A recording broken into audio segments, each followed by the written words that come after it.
Kia everyone. අද අලුත් video එකක් අරන් ඇවිත් තියෙන්නේ මේ රතු පොපි මල් ගැන. මේ තියෙන්නේ සාමාන්‍ය රතු පොපි මලක්. මේ රතු පොපි මල ලෝකයේ පුරාම භාවිතා කරන්නේ පළවෙනි ලෝක යුද්ධයේ මියගිය සොල්දාදුවන් සිහි කරන්නයි.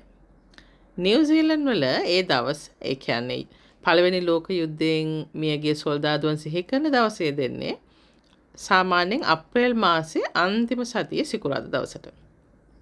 මේ තියෙන්නේ ඒ රතු පොපි මල් වල සීඩ් පොඩ් එක. එහෙම නැත්නම් කැප්සියුල් එක. හොඳට අහගෙන ඉන්න. ඒ පොඩ් එකට තට්ටු කරනකොට ඇතුලේ තියෙන සීඩ්ස් වල සද්ද ඇහෙන හැටි. ඒ වගේම තමයි ඒ පොඩ්ස් වල තියෙන පුංචි කවුළු. පේනවද ඔයගලන්ට? ඒ පුංචි කවුළු වලින් වින්ඩෝස් වලින් තමයි ඒවා ඇතුලේ තියෙන සීඩ්ස් එළියට ගන්නෙ. මේ එක පොඩ් එකක් ඇතුලේ හිතා ගන්න බැරි තරම් විශාල ප්‍රමාණයක් සීඩ්ස් තියෙනවා.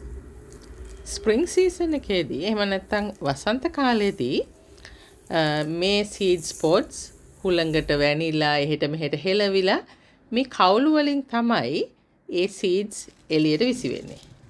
එතකොට තමයි ඒව පැලවෙන්නේ. මේ තොරතුරු මීට කලින් ඔයාලා දැනගෙන හිටියද?